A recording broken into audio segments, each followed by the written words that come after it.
വിജയേട്ടാ നമസ്കാരം. നമസ്കാരം. വിജയേട്ടാ, നമ്മൾ ഒരു വർഷത്തിന് മുമ്പ് നമ്മൾ ഇതേ പ്ലാറ്റ്ഫോമിൽ നിന്ന് നടത്തിയ ചർച്ച ബ്രിക്സിനെ കുറിച്ചുള്ള ചർച്ചയാണ് നമ്മൾ നടത്തിയത്. അന്ന് നമ്മൾ ബ്രിക്സ് കറൻസിയെ കുറിച്ചും നമ്മൾ വളരെ വലിയൊരു ചർച്ച തന്നെ നടത്തിയിരുന്നു. വളരെ വിശദമായിട്ട് വിജിച്ചേട്ടൻ അതിനെക്കുറിച്ചുള്ള കാര്യങ്ങളൊക്കെ അന്ന് എക്സ്പ്ലെയിൻ ചെയ്ത് കഴിഞ്ഞു. അന്ന് നമ്മൾ പറഞ്ഞു, ആരെതിർത്താലും ബ്രിക്സ് കറൻസി വരും, അമേരിക്കയുടെ ഡോളറിനെ അത് നശിപ്പിക്കും എന്ന് കൃത്യമായിട്ട് പറഞ്ഞിരുന്നു. അമേരിക്കയുടെ ഏറ്റവും വലിയ ബേസ്മെന്റ് എന്ന് പറയുന്നത് അമേരിക്കയെ ഗുണ്ടായിസവും ഈ ആഡംബരവും ഒക്കെ കാണിച്ച് രാജ്യങ്ങളെ വരുതിയിൽ നിർത്തുന്നതിന്റെ പ്രധാനപ്പെട്ട കാര്യം എന്ന് പറയുന്നത് അമേരിക്കയുടെ ഡോളറാണ്. അല്ലാതെ അമേരിക്കയുടെ സാമ്പത്തിക ശക്തിയല്ല, അമേരിക്കയുടെ എന്താ പറയുക സൈനിക ശക്തിയല്ല, ഒന്നുമല്ല. അമേരിക്കയുടെ ബേസ് ആയിട്ടുള്ള ശക്തി ഇരിക്കുന്നത് ഡോളറിലാണ്. ഡോളറിൽ നടക്കുന്ന ലോക വ്യാപാരം, ഡോളറിനെ ഒരു ലോക കറൻസിയായി അമേരിക്ക നിർത്തിയിരിക്കുന്നു. എല്ലാ രാജ്യങ്ങളും ഡോളറിലാണ് ഇത് നടത്തുന്നത്, വ്യാപാരം നടത്തുന്നത്. അപ്പൊ ഈ കാര്യങ്ങളൊക്കെ കൊണ്ടാണ് അമേരിക്ക മുന്നിട്ട് നിൽക്കുന്നത്. ആ ഡോളറിന് എന്തെങ്കിലും ഒരു കേടുപാട് സംഭവിക്കുന്ന ഒരു സാഹചര്യം ഉണ്ടാകുമ്പോഴാണ് നമ്മൾ ശ്രദ്ധിച്ചു നോക്കിയാൽ മനസ്സിലാവും ഡൊണാൾഡ് ട്രംപിന് വിറല് പിടിക്കുന്നത്. ഇപ്പൊ വെനിസ്വേലയൊക്കെ പിടിച്ചതിന്റെ പിന്നിലൊക്കെ അങ്ങനെയുള്ള പല തരത്തിലുള്ള ഗെയിമും ഉണ്ട് എന്ന് നമുക്കറിയാം. അപ്പോൾ ഈ ഒരു സാഹചര്യത്തിൽ ഡൊണാൾഡ് ട്രംപിന് ഒന്നാമത് മൊത്തത്തിൽ ഇളകി നിൽക്കുന്ന ഒരു സാഹചര്യത്തിൽ, ഡൊണാൾഡ് ട്രംപ് എവിടെ കൊണ്ടുപോയി ബോംബ് ഇട്ടടാന്ന് ആലോചിച്ചുകൊണ്ടിരിക്കുന്ന ഒരു സാഹചര്യത്തിൽ ഗ്രീൻലാൻഡ് പിടിക്കാൻ പോകുന്നു, ഇറാനുമായിട്ട് ഇപ്പൊ വീണ്ടും യുദ്ധകാഹളം മുഴക്കിയിട്ടുണ്ട്. അതിനുശേഷം ഇന്ത്യൻ മഹാസമുദ്രത്തിൽ ഡൊണാൾഡ് ട്രംപ് കണ്ണുവെച്ചിട്ടുണ്ട് കേട്ടോ. ഇന്ത്യൻ മഹാസമുദ്രത്തിൽ ഇന്ത്യക്ക് നേരെ വരികയാണ് ഡൊണാൾഡ് ട്രംപ്. ആ വാർത്ത നമുക്ക് സെപ്പറേറ്റ് ആയിട്ട് ഒരു വാർത്തയാക്കിയിട്ട് നമുക്ക് വിമിക്സിൽ നമ്മുടെ ഈ ചർച്ചയിൽ ചെയ്യേണ്ടതാണ്, കുറച്ച് വിശദമായിട്ട് സംസാരിക്കണം. അതുകൊണ്ട് അതവിടെ നിൽക്കട്ടെ. അപ്പോൾ അങ്ങനെ ഡൊണാൾഡ് ട്രംപ് നിൽക്കുന്ന സാഹചര്യത്തിൽ കൂനിന്മേൽ കുരു എന്ന് പറയുന്നത് പോലെ ഇപ്പോ ബ്രിക്സ് കറൻസി നിങ്ങൾ ഇറക്കിക്കോ. RBI നിർദ്ദേശം കൊടുത്തിരിക്കുകയാണ് കേന്ദ്ര സർക്കാരിന്, ധൈര്യമായിട്ട് ഇറക്കിയോ ബ്രിക്സ് കറൻസി, ഇനി നമ്മുടെ വ്യാപാരം എല്ലാം ബ്രിക്സ് കറൻസിയിൽ മതി എന്ന് പറഞ്ഞുകൊണ്ട് RBI ഇപ്പൊ രംഗത്തെത്തിയിരിക്കുകയാണ്. വലിയ പ്രത്യാഘാതം ഇത് ഡൊണാൾഡ് ട്രംപ്, അമേരിക്കയെ സംബന്ധിച്ചിടത്തോളം ഇത് എന്താ പറയാ, ഡൊണാൾഡ് ട്രംപ് ഇപ്പോ വിറളി പിടിച്ച് നടക്കുകയാണെങ്കിൽ ഡൊണാൾഡ് ട്രംപ് ബോംബിടാനുള്ള സാധ്യതയാണ് ഇപ്പൊ ഇതിലൂടെ വന്നിരിക്കുന്നത് എന്നുള്ളതാണ്. അപ്പോ ഒന്നും നോക്കണ്ട, ബ്രിക്സ് കറൻസിയുമായിട്ട് രംഗത്ത് പൊക്കോളൂ എന്നുള്ളതാണ് ഇവര് പറയുന്ന ഒരു കാര്യം. ഇപ്പൊ വെനിസ്വേലയിൽ ഡൊണാൾഡ് ട്രംപ് ഇപ്പോ കയ്യേറി കഴിഞ്ഞ ശേഷം ഡൊണാൾഡ് ട്രംപിന്റെ മനസ്സിൽ എന്താണെന്ന് നമുക്ക് എല്ലാവർക്കും അറിയാം. ഇപ്പൊ ഡോളർ ഇടിഞ്ഞു പോകുന്ന ഒരു സാഹചര്യത്തിൽ ഇന്ത്യ എന്ന് പറയുന്ന ഒരു മഹാരാജ്യമാണ് ഏറ്റവും വലിയ വിപണി. ഇന്ത്യക്കാണെങ്കിൽ വെനിസ്വേലയുടെ എണ്ണപ്പാടങ്ങളിൽ ONGC ഷെയറുകളൊക്കെ ഉണ്ട്. അപ്പൊ എന്തായാലും ഇന്ത്യ വെനിസ്വേലയിൽ നിന്ന് എണ്ണ വാങ്ങിക്കാതെ വേറെ തരമില്ല, അത് കൺട്രോൾ ചെയ്യുന്ന ഞങ്ങളാണ്. അപ്പൊ ഇന്ത്യക്ക് ഡോളറിൽ എണ്ണ കൊടുക്കാം. അങ്ങനെ ഡോളറിനെ വീണ്ടും ഒരു ആധിപത്യത്തിലോട്ട് എത്തിക്കാം, ആ ലോകത്തിന്റെ ഒരു ക്രമത്തിന്റെ ആധിപത്യത്തിലോട്ട് എത്തിക്കാം എന്നുള്ളതായിരുന്നു ഡൊണാൾഡ് ട്രംപിന്റെ കണക്കുകൂട്ടൽ. പക്ഷെ നമ്മുടെ രാജ്യം എന്ന് പറഞ്ഞാൽ എപ്പോഴും നമ്മളെ അത്ഭുതപ്പെടുത്തിക്കൊണ്ടിരിക്കുകയാണ്.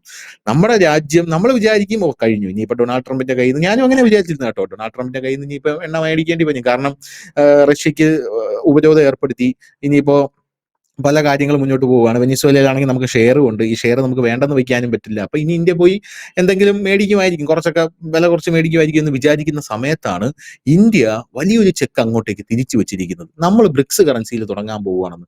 നമ്മുടെ രാജ്യം സത്യം പറഞ്ഞാൽ ഒരു അഭിമാനം തോന്നുന്നുണ്ട്. കാരണം പണ്ടൊക്കെ അമേരിക്കയുടെ തെട്ടൂരത്തിന് മുമ്പിൽ നമ്മൾ മുട്ടിടിച്ചു നിന്ന ഒരു സാഹചര്യം ഉണ്ടായിരുന്നു. പക്ഷെ ഇപ്പൊ അങ്ങനെയല്ല. ഇപ്പൊ അമേരിക്ക ഒന്ന് പറഞ്ഞാൽ നമ്മൾ 10 തിരിച്ചു പറയുന്ന ഒരു സാഹചര്യം ഉണ്ടായി. പറയുക മാത്രമല്ല, പ്രവർത്തിക്കുകയും കൂടെ ചെയ്യുകയാണ്. അപ്പോ എന്ത് ദൂരവ്യാപക പ്രത്യാഘാതമാണ് ഈ ബ്രിക്സ് കറൻസിക്ക് RBI നിർദ്ദേശം നൽകിയതിലൂടെ നമ്മുടെ രാജ്യത്തിന് ഉണ്ടാകാൻ പോകുന്നത്? ഇത് എന്റെ വാക്കല്ല, പാശ്ചാത്യ മാധ്യമങ്ങൾ പറയുകയാണ്. ഇവന്മാരുടെ തനിക്കുണം പുറത്തു വന്നിട്ടുണ്ട്. ദൂരവ്യാപക പ്രത്യാഘാതം ഉണ്ടാക്കും. ഇപ്പൊ അമേരിക്കൻ മെയ്ഡ് പ്രോഡക്റ്റ് ആയിട്ടുള്ള ChatGPT നമ്മളിത് ചോദിച്ചാൽ ChatGPT നമ്മളെ ഇപ്പൊ ഭീഷണിപ്പെടുത്തുക. അങ്ങനെ ചെയ്യരുത്, ദൂരവ്യാപക പ്രത്യാഘാതം ഉണ്ടാകും ധനുഷെന്ന്. അപ്പൊ ഞാൻ തിരിച്ചു ചോദിക്കും, ഞാൻ ഇന്ത്യക്കാരനാണ്, നീ അമേരിക്കൻ ഗുണം എന്റെ അടുത്ത് കാണിക്കില്ലേ എന്ന് ഞാനിപ്പോ ഇപ്പൊ ബിജുട്ടാ, ഞാൻ കാര്യം പറയട്ടെ, ഇത് ദേഷ്യപ്പെടാനൊക്കെ തുടങ്ങി നമ്മളോട്. ഇപ്പൊ എന്തിനൻ സിനിമയിൽ മറ്റേ രജനീകാന്തിന് വികാരം വരുന്നത് പോലെ ഉണ്ടല്ലോ, ഈ എന്തിനൻ റോബോട്ടിന് വികാരം വരുന്നത് പോലെ ഇത് ദേഷ്യപ്പെടാനൊക്കെ തുടങ്ങി. അപ്പൊ ഞാൻ ഒരിക്കൽ ChatGPT ഒരു സംശയം ചോദിക്കുമ്പോൾ ഇത് അതിന്റെ ഒരു ലൈനിലാണ് ഇത് പറഞ്ഞു തരുന്നത്. അപ്പൊ പറഞ്ഞു തന്ന ശേഷം ഞാൻ പറയും, എന്റെ ലൈൻ ഇതാണ്, എനിക്ക് ഈ ഒരു ആംഗിളിലാണ് ഈ സാധനം ഇതാക്കേണ്ടത്. വീണ്ടും ഇത് പഴയ ലൈൻ തന്നെ പിന്തുടരും. അതൊരു കൊളോണിയൽ ലൈനാണ്. അപ്പൊ ഞാൻ പറയും, ഇല്ല ഇത് കറക്റ്റ് അല്ല, ഇത് ഇങ്ങനെയാണ് വരേണ്ടത് എന്ന് പറയുമ്പോൾ ChatGPT വീണ്ടും അയ്യോ സോറി ധനുഷ്, എനിക്കിത് പറ്റിപ്പോയി എന്ന് പറഞ്ഞ് വീണ്ടും ഇത് ആ ലൈനിൽ തന്നെ പിന്തുടരും. അപ്പൊ ഞാൻ പറയും, നിങ്ങൾ പറയുന്നത് ശരിയല്ല ChatGPT, നിങ്ങൾ പറയുന്നത് ശരിയല്ല, നിങ്ങളെ ഞാൻ അൺസബ്സ്ക്രൈബ് ചെയ്യും, ഞാൻ പെർപ്ലക്സിറ്റിയിലോട്ടോ ജെമിനിയിലോട്ടോ പോകുമെന്ന് പറയണം. അപ്പൊ ChatGPT തിരിച്ചെന്നോട് പറയുകയാണ്, അങ്ങനെയാണെങ്കിൽ ധനുഷൊന്നും എനിക്കൊന്നും ചെയ്യാനില്ല, നിങ്ങൾ പോകണമെങ്കിൽ നിങ്ങൾ പൊക്കോളൂ, എന്താണ് ഉള്ള രീതിയിൽ ഞാൻ വളരെ ലോയലായിട്ടാണ് കാര്യങ്ങൾ പറയുന്നത്. ചില കാമുകിമാരെയൊക്കെ പോലെ ദേഷ്യം വരും. അപ്പൊ ഈ ബ്രിക്സിന്റെ കേസിൽ എന്താണ് ഇപ്പൊ ബിജുചേട്ടന് തോന്നുന്നത്? നമ്മൾ മുമ്പ് ചർച്ച ചെയ്തതാണ്. ഇപ്പൊ അത് കാണുമ്പോൾ, ആ വാർത്ത കാണുമ്പോൾ സന്തോഷം എന്ത് തോന്നുന്നു? ഈ വാർത്തയിൽ പുതുമ ആയിട്ടൊന്നും തന്നെ ഇല്ല. ആകെ ഒരു പുതുമയുള്ളത് എന്താന്ന് ചോദിച്ചു കഴിഞ്ഞാല് RBI ഇങ്ങനൊരു അജണ്ട, ഇങ്ങനൊരു പെർമിഷൻ കേന്ദ്ര സർക്കാരിന് കൊടുത്തിട്ടുണ്ട്. അതിനൊരു കാരണം കൂടിയുണ്ട്. 2006 ബ്രിക്സ് തുടങ്ങിയെങ്കിലും ഇപ്പൊ ഇത്തവണത്തേത് 2026 നമ്മളാണ് അതിന്റെ അധ്യക്ഷൻ. നരേന്ദ്രമോദിയാണ് ഇപ്പൊ അതിന്റെ അധ്യക്ഷൻ ബ്രിക്സിന്റെ. ഇപ്പൊ ഈ വർഷം അവസാനം 2026 നവംബർ ഡിസംബർ മാസത്തോടുകൂടി ഒരു ഉച്ചകോടി നടക്കും ഇന്ത്യ വെച്ച്. അനവധി യോഗങ്ങൾ നടക്കുന്നുണ്ട്. എനിക്ക് തോന്നുന്നു കേരളത്തിലുമൊക്കെ ബ്രിക്സിന്റെ ചില യോഗങ്ങൾ നടക്കാൻ സാധ്യതയുണ്ട്. എല്ലാ സ്റ്റേറ്റിലും നടക്കും എന്നാണ് പറയുന്നത്. മുമ്പ് നമുക്ക് ഓർമ്മയില്ല, കാശ്മീരിലൊക്കെ വെച്ച് നടന്നിട്ടുണ്ടായിരുന്നു. അപ്പോൾ ഇന്ത്യ മുൻപോട്ട് വെക്കുന്ന ഇത് ഈ ഒരു ആശയം അവതരിപ്പിക്കും, അല്ലെങ്കിൽ RBIയുടെ പെർമിഷൻ ഇത് അവതരിപ്പിക്കണം എന്നാണ് RBI മുൻപോട്ട് വെച്ചിരിക്കുന്ന ഒരു ഇത്. ഇപ്പൊ നമുക്കറിയാം ഡോളറിനെതിരെ ഇന്ത്യയുടെ ഒരു മൂല്യം കുറഞ്ഞുകൊണ്ടിരിക്കുന്നത്. എന്തുകൊണ്ട് മൂല്യം കുറയുന്നു എന്ന് ചോദിക്കുമ്പോൾ നമ്മൾ കൂടുതൽ ഇടപാടുകൾ ഡോളറിൽ നടത്തുന്നതുകൊണ്ടാണ്. ഡോളർ ഏത് ഒന്നിനെയാണോ നമ്മൾ കൂടുതൽ പിന്തുടരുന്നത് അതിന് ഡിമാൻഡ് കൂടുകയും അതിന് മൂല്യം കൂടുകയും ചെയ്യും. അതാണ് ഇവിടെ സംഭവിക്കുന്നത്. കാരണം നമുക്ക് ഏറ്റവും കൂടുതൽ നമ്മൾ എണ്ണ ഇറക്കുമതി ചെയ്യാനും മറ്റു കാര്യങ്ങൾക്കും വേണ്ടിയിട്ട് നമ്മുടെ രൂപ ഡോളറിലേക്ക് കൺവേർട്ട് ചെയ്യുന്നതുകൊണ്ടാണ് പ്രശ്നം വരുന്നത്. അത് കുറയ്ക്കാനാണ് ഇപ്പൊ നമ്മുടെ കേന്ദ്ര സർക്കാർ ഓരോ രാജ്യങ്ങളുമായിട്ട് റുപ്പീസിൽ നമ്മൾ ട്രേഡിംഗ് നടത്തിക്കൊണ്ടിരിക്കുന്നത്. ഇവിടെ ശ്രദ്ധേയമായ ഒരു കാര്യം എന്താണെന്ന് ചോദിച്ചു കഴിഞ്ഞാല് അപ്പൊ എല്ലാവർക്കും ഒരു സംശയം വരും, എങ്ങനെയാണ് ഡോളർ പോലെ ഇരിക്കുന്ന ഒരു നോട്ടായിരിക്കുമ്പോൾ? കാരണം അത് പറയാൻ കാരണമുണ്ട്. 2023 ഈ ബ്രിക്സ് ഉച്ചകോടിക്കിടയിൽ ഇങ്ങനെ ഒരു ആശയം വരികയും ഡിന്നർ സമയത്ത് ശ്രീമാൻ പുടിൻ ഇതിന്റെ ഒരു കറൻസിയുടെ ഒരു മാതൃക അന്ന് കാണിക്കുകയും ചെയ്തിരുന്നു. പറഞ്ഞില്ല ഒന്നും. അപ്പൊ ഇവരെല്ലാം കൂടെ ഇങ്ങനെ ഫുഡ് കഴിച്ചുകൊണ്ടിരിക്കുന്ന സമയത്ത് ഈ ഡിന്നർ കഴിക്കുക എന്ന് പറഞ്ഞാൽ ഒരു കാഷ്വൽ ആയിട്ടുള്ള ഒരു രീതിയിലാണ്, അവിടെ ഒഫീഷ്യൽ അല്ല. അപ്പൊ അദ്ദേഹം ഈ കറൻസി എടുത്ത് കാണിക്കുകയും ചെയ്തു, പ്രിന്റ് ചെയ്തിരിക്കുന്നത്. പക്ഷെ അങ്ങനെയല്ല ഇതിപ്പോ വരുന്നതെന്ന് പിന്നീട് മനസ്സിലായി നമുക്ക്. കാരണം ഇതൊരു യൂണിറ്റി എന്ന് പറഞ്ഞൊരു സംവിധാനത്തിൽ കൂടെയാണ് ഇത് വരുന്നത്. ഇത് നമ്മുടെ ചർച്ചകൾ ഇതിനു മുമ്പ് കാണാത്തവർക്ക് വേണ്ടിയിട്ടാണ് ഞാൻ ഒരിക്കൽ കൂടി പറയുന്നത്. ഞാൻ അനവധി വട്ടം ഇത് പറഞ്ഞിട്ടുള്ള കാര്യം കൂടിയാണ്. അപ്പൊ ഇത് ശരിക്കും പറഞ്ഞാൽ ഒരു കറൻസി അല്ല, പകരം ഇതൊരു യൂണിറ്റ് ആണ്. യൂണിറ്റ് എന്ന് പറഞ്ഞാൽ ഒരു ബക്കറ്റ്. ഈ ബക്കറ്റിലേക്ക് വിവിധ രാജ്യങ്ങളുടെ നാണയം സംയോജിപ്പിച്ചുകൊണ്ടുള്ള ഒരു രീതിയാണ് ബ്രിക്സ് നാണയം എന്ന് പറയുന്നത്. ഇതിന് ഒരുപാട് ബുദ്ധിമുട്ടുകളുണ്ട്, ഒരുപാട് കടമകൾ കടക്കേണ്ടതായിട്ടുണ്ട്. കാരണം ഈ എല്ലാ രാജ്യത്തിന്റെയും അവിടുത്തെ റിസർവ് ബാങ്ക് ഉണ്ടാകും, അവര് ഇതിനൊരു പെർമിഷൻ കൊടുക്കണം എല്ലാ രാജ്യത്തിന്റെയും. രണ്ടാമത്തെ ഒരു കാര്യം എന്ന് വെച്ചാൽ ഓരോ രാജ്യത്തിന്റെയും മൂല്യം വ്യത്യസ്തമായിരിക്കും. ഇപ്പോൾ ബ്രസീലിയ ഒരു നാണയത്തിന്റെ മൂല്യമല്ല ഇന്ത്യയുടെ അല്ല, ചൈനയുടെ അല്ല, റഷ്യയുടെ. അപ്പൊ ഈ മൂല്യം ഏകീകരിക്കപ്പെടുക എന്നുള്ള ഒരു സംവിധാനം. അതുപോലെ തന്നെ ബോണ്ടുകൾ ശേഖരിക്കേണ്ടതായിട്ടുണ്ട് അങ്ങോട്ടും ഇങ്ങോട്ടുമൊക്കെ. അതായത് ഈ ട്രാൻസാക്ഷൻ നടക്കുമ്പോഴത്തേന് അതിന്റെ സുരക്ഷിതത്വത്തിന് വേണ്ടിയിട്ട് ഇപ്പൊ ബ്രസീൽ ഇന്ത്യയുടെ ബോണ്ടുകൾ എടുക്കുകയും നമ്മൾ തിരിച്ച് ആ ഒരു മൂല്യത്തിലുള്ള ബോണ്ടുകൾ എടുക്കുകയൊക്കെ ചെയ്യുമ്പോൾ മാത്രമാണ് ഇതിൽ പൂർണ്ണ ഒരു തോതിലുള്ള രീതിയിലേക്ക് ഇത് എത്തുകയുള്ളൂ. നിലവിൽ ഇപ്പൊ എല്ലാ രാജ്യങ്ങളും, ഇപ്പൊ ചൈന അവരുടെ നാണയത്തിൽ തന്നെയാണ് റിസർവ് ഇടപാടുന്നത്. ഇപ്പൊ ഇന്ത്യ അതേ രീതിയിലാണ് പോകുന്നത്. അപ്പം എല്ലാവരും ഇതിനകത്തുള്ള രാജ്യങ്ങളെല്ലാം തന്നെ, ഇപ്പൊ UAE നമ്മൾ കഴിഞ്ഞ ദിവസം അവിടുത്തെ ഭരണാധികാരി വന്നിട്ടുണ്ട്. അപ്പം നമ്മൾ അവിടെ ഇന്ത്യൻ റുപ്പീസിലാണ് ചെയ്യുന്നത്. സത്യത്തിൽ UAE വഴിയാണ് നമ്മൾ ഈ ട്രാൻസാക്ഷൻ മുഴുവൻ ഈ റഷ്യയുമായിട്ടും മറ്റും നടത്തിക്കൊണ്ടിരിക്കുന്നത്, ഈ ഡോളറിലേക്ക് കൺവേർട്ട് ചെയ്ത് നടത്തിക്കൊണ്ടിരിക്കുന്നത്. അപ്പം ഈ പറയുന്ന ഇതേ രീതിയിലാണ്. അപ്പൊ ഇതിന് 2023 ഇങ്ങനെ ഒരു ആശയം വന്നു. അതിനുശേഷം ഡൊണാൾഡ് ട്രംപ് വന്നപ്പോൾ അദ്ദേഹം ഭയങ്കര വയലന്റ് ആയിട്ട് പറഞ്ഞു, അങ്ങനെ ആരെങ്കിലും ചിന്തിച്ച് അവരെ ഞാൻ നശിപ്പിച്ചു കളയും, താരിഫ് ചുമത്തും, ഇതാണെന്നൊക്കെ പറഞ്ഞു. ആരും അതിനെക്കുറിച്ച് മിണ്ടിയില്ല. പക്ഷെ ഇന്ന് ഇതിനെക്കുറിച്ച് റോയിട്ടേഴ്സ് പറയുന്നത്, ഇതിന്റെ ഡീറ്റെയിൽസ് വല്ലതുമുണ്ടോ എന്ന് ചോദിച്ചുകൊണ്ട് അവര് റിസർവ് ബാങ്ക് ഓഫ് ഇന്ത്യക്ക് അടക്കം എല്ലാ രാജ്യങ്ങളുടെയും കേന്ദ്രീകൃത ബാങ്കുകൾക്ക് ഒരു ഇമെയിൽ അയച്ചിരുന്നു അവര്. എന്താണ് ഇതിന്റെ പുതിയ? അപ്പൊ അവരാരും പറഞ്ഞു ഞങ്ങൾക്ക് ഇതിനെക്കുറിച്ച് അറിയില്ല എന്നാണ്. ഇത് തുടക്കം മുതലേ അവർ അറിയില്ല എന്ന് പറയുന്നുമുണ്ട്, ഇത്തരത്തിലൊരു നീക്കം നടക്കുന്നുമുണ്ട്. അപ്പം ഇപ്പൊ നമ്മളെ സംബന്ധിച്ച് പറയുകയാണെങ്കിൽ ഇപ്പോൾ നമ്മൾ ഡിജിറ്റലൈസേഷനിലായാലും ഈ റുപ്യ കാർഡിലായാലും ഇല്ലെങ്കിൽ റുപ്പീസിലായാലും ഒക്കെയുള്ള ഒരു ട്രാൻസാക്ഷൻ വളരെ വൈഡായി കഴിഞ്ഞിരിക്കുന്നു ഇപ്പോൾ. അപ്പൊ നമ്മുടെ കൂടെ ഉള്ള രാജ്യങ്ങൾ കൂടി അത്തരത്തിലേക്ക് വന്നാൽ കുറഞ്ഞ പക്ഷം ബ്രിക്സ് രാജ്യങ്ങളുടെ ഇടയിലായിരിക്കും ഇത് ആദ്യ ഘട്ടത്തിൽ ഇതിന്റെ ഒരു ട്രാൻസാക്ഷൻ നടക്കുന്നത്. കാരണം ഇപ്പോൾ ഡിജിറ്റലൈസേഷനും ഒക്കെ വന്നുകൊണ്ട് ഇത് കാര്യങ്ങൾ കുറച്ചുകൂടെ എളുപ്പമാകും.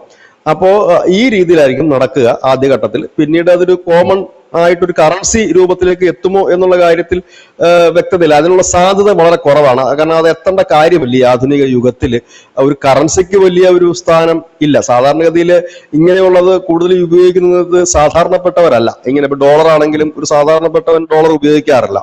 പകരം ഈ ബിസിനസ്സുകാര്, അതുപോലെ ട്രാവൽ ചെയ്യുന്നവര്, ടൂറിസ്റ്റുകള്, അങ്ങനെയൊക്കെ ഉള്ളവരാണ് അത് കൂടുതലായിട്ടും ഡോളർ യൂസ് ചെയ്യുന്നത്. അപ്പം ഇതിനും അതിന്റെ ആവശ്യം തന്നെയുള്ളൂ.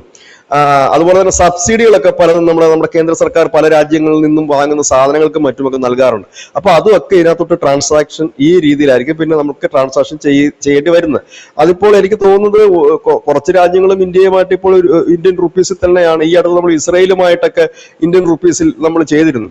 ഇത് മുൻകൂട്ടി കണ്ടുകൊണ്ടാകണം ഇന്ത്യ ഒരുപക്ഷെ എല്ലാ രാജ്യങ്ങളുമായിട്ട് ഇപ്പൊ ഈ ഫ്രീ ട്രേഡിംഗ് കരാർ മാത്രമല്ല നമ്മൾ വെക്കുന്നത്. ഇപ്പൊ ഈ യൂറോപ്യൻ യൂണിയൻ രാജ്യങ്ങളോട് നമ്മൾ പറഞ്ഞു കഴിഞ്ഞിരിക്കുന്നത് അവരത് പെട്ടെന്ന് അക്സെപ്റ്റ് ചെയ്യാൻ സാധ്യത ഇല്ലെങ്കിൽ പോലും ഇന്ത്യൻ റുപ്പീസിലായിരിക്കണം നമ്മുടെ കച്ചവടം എന്നുള്ളൊരു ഡിമാൻഡോട് വെക്കുന്നുണ്ട്. നമുക്കറിയാം ഇത് നരേന്ദ്രമോദി വന്നതിന് ശേഷം ഉണ്ടായ കുറെ മാറ്റങ്ങളുണ്ട്. ഒന്ന് ഈ യുദ്ധവിമാനങ്ങളും മറ്റുമൊക്കെ വാങ്ങുമ്പോൾ വിമാനം വാങ്ങി ഇടപാട് തീർക്കുന്ന ഒരു പരിപാടിയല്ല ഇപ്പോൾ ഉള്ളത്. ആദ്യത്തെ ആ ഒരു ഫസ്റ്റ് ബാച്ച് എത്തിക്കതിന് ശേഷം അടുത്ത ബാച്ചിന്റെ നിർമ്മാണം ഇന്ത്യ നടത്തത്തക്ക രീതിയിലേക്കാണ് അത് പോകുന്നത് എന്ന് പറഞ്ഞതൊക്കെ തന്നെ ഇപ്പം നമ്മുടെ കേന്ദ്ര സർക്കാർ എവിടെ കരാറിൽ ഒപ്പുവെക്കുമ്പോഴും അവിടെ വെക്കുന്ന അടുത്ത ഡിമാൻഡ് ഇന്ത്യൻ റുപ്പീസിലേക്ക് മാറുക എന്നുള്ളതാണ്. അതായത് നിലവിൽ എല്ലാ രാജ്യങ്ങളും കൂടുതൽ രാജ്യങ്ങളിലേക്ക് അത് വന്നു കഴിഞ്ഞാൽ ഇവിടെ എന്ത് സംഭവിക്കുമെന്ന് വെച്ചാൽ ഡോളറിന് വലിയ ധനുഷ് പറഞ്ഞതുപോലെ തന്നെ അത് ട്രംപിനെ ഭയങ്കരമായിട്ട് തന്നെ വയലന്റ് ആക്കും. യാതൊരു തർക്കമില്ലാത്തൊരു കാര്യമാണ്. അതിൽ വയലന്റ് ആക്കും എന്ന് മാത്രമല്ല ഈ ബ്രിക്സ് നാണയവുമായിട്ട് വിനിമയം നടത്തുന്ന എല്ലാ രാജ്യങ്ങൾക്ക് നേരെയും അദ്ദേഹം വലിയ താരിഫ് ഉയർത്തും, വലിയ വെല്ലുവിളി നടത്തും, പല പല അഭ്യാസങ്ങളും കാണിക്കാനുള്ള സാധ്യതകളുണ്ട്.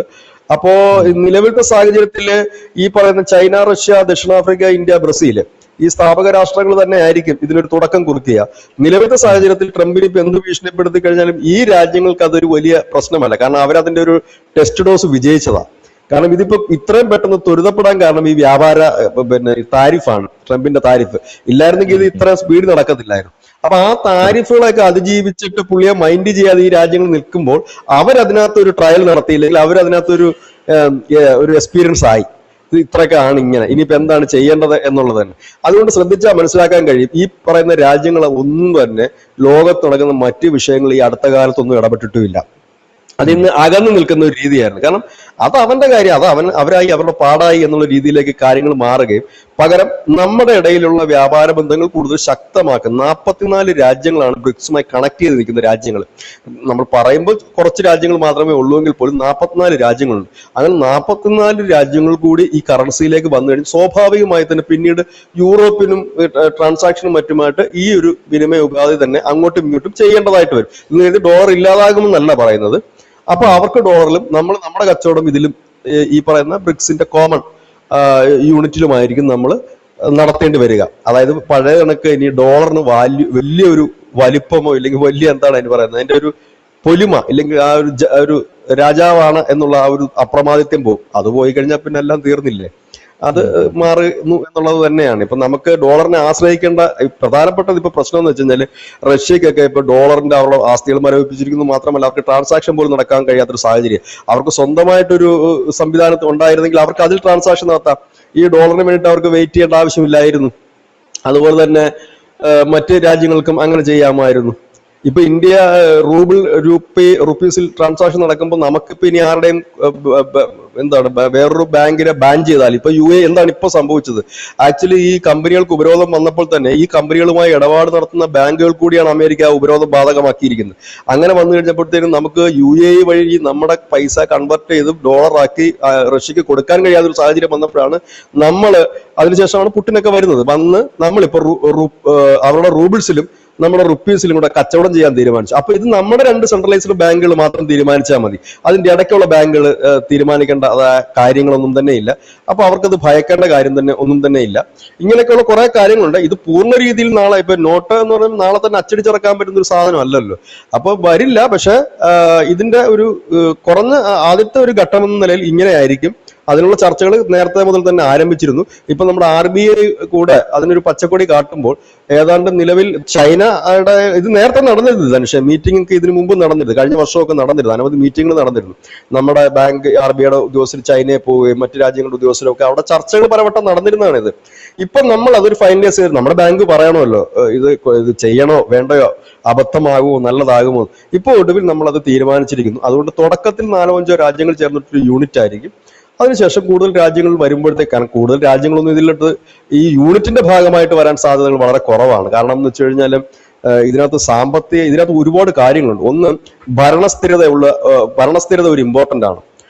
ഇപ്പൊ നിലവിൽ ചൈന, ഇന്ത്യ, ബ്രസീൽ ഇല്ലെങ്കിൽ റഷ്യ എന്നൊക്കെ പറഞ്ഞ ഭരണസ്ഥിരതയുള്ള രാജ്യങ്ങളാണ്. അല്ലാതെ അടിക്കടി മാറുന്ന ഭരണം ഉള്ള രാജ്യമാണെങ്കിൽ ഈ സംവിധാനം പൊളിഞ്ഞടങ്ങി പോകും. കാരണം കറൻസിയുടെ മൂല്യം വ്യത്യാസപ്പെടുമല്ലോ. ഇപ്പൊ എന്നും കലാപവും പ്രശ്നങ്ങളും ഒക്കെയാണ്. ബംഗ്ലാദേശ് ആണെങ്കിലും പാകിസ്ഥാൻ ആണെങ്കിലും ഒന്ന് ആലോചിച്ച് നോക്ക്. ഇന്നൊന്ന് സന്തോഷിച്ചിരിക്കുമ്പോഴായിരിക്കും പിന്നെ ബോംബ് പൊട്ടുന്നത്. അപ്പം അത് പറ്റില്ല ഇതിന്. അപ്പൊ ഇങ്ങനെ ഒരു കണ്ടീഷൻ ഇതിന് ഉറപ്പായിട്ടും വേണം. അതുകൊണ്ട് തന്നെയാണ് ഞാൻ പറഞ്ഞത് തുടക്കത്തിൽ ഇത്രയും രാജ്യങ്ങൾ മാത്രമേ അതുണ്ടാകൂ. ഭരണസ്ഥിരത ഒരു ഇമ്പോർട്ടന്റ് കേസാണ് ഇതിൽ. അതുപോലെ തന്നെ സാമ്പത്തികമായിട്ടുള്ള ഡെവലപ്മെന്റ്സും ഉണ്ടാകണം ഈ രാജ്യങ്ങൾക്ക്.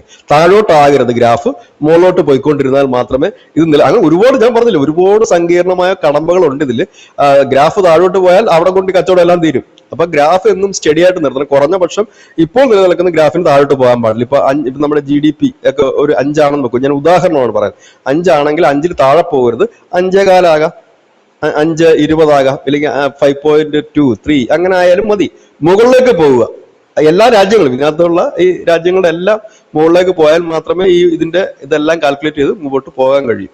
അപ്പൊ എന്തായാലും ഈ വർഷം ഒടുക്കത്തോടു കൂടി അതിനൊരു തീരുമാനമാകും. തുടക്കമെന്ന നിലയിൽ ഇത്തരം തരത്തിലുള്ള, കാരണം ഇത് ഞാൻ പറഞ്ഞല്ലോ, ഇത് അവർക്ക് എല്ലാവരും കൂടെ ചേർന്ന് കഴിഞ്ഞാൽ നിമിഷ നേരം കൊണ്ട് നടപ്പാക്കാവുള്ളതേ ഉള്ളൂ. കാരണം ഇത് നമ്മളെ കണക്കുള്ള ആളുകളെ ബാധിക്കുന്ന വിഷയങ്ങളല്ല. ഡോളർ ആയാലും ഈ ഇപ്പൊ പറയുന്ന ബ്രിക്സ് കറൻസി ആയാലും ഒക്കെ അത് വ്യാപാരത്തിലാണ്. അതെല്ലാം ഡിജിറ്റൽ ട്രാൻസാക്ഷനും മറ്റു ട്രാൻസാക്ഷനുമാണ്. അപ്പൊ പിന്നെ അത് വളരെ എളുപ്പമുള്ള ഒരു കാര്യം തന്നെയാണ്. ഏതായാലും വളരെ സന്തോഷകരമായ ഒരു വാർത്ത. ഇപ്പം എല്ലാ മീഡിയയും ആ വാർത്ത എടുക്കാൻ കാരണം RBI അതിനൊരു പച്ചക്കൊടി കാട്ടി എന്നുള്ളത് മാത്രമാണ് ആ വാർത്തയിലെ പുതുമ. പക്ഷെ നല്ലൊരു കാര്യം കൂടിയാണത്.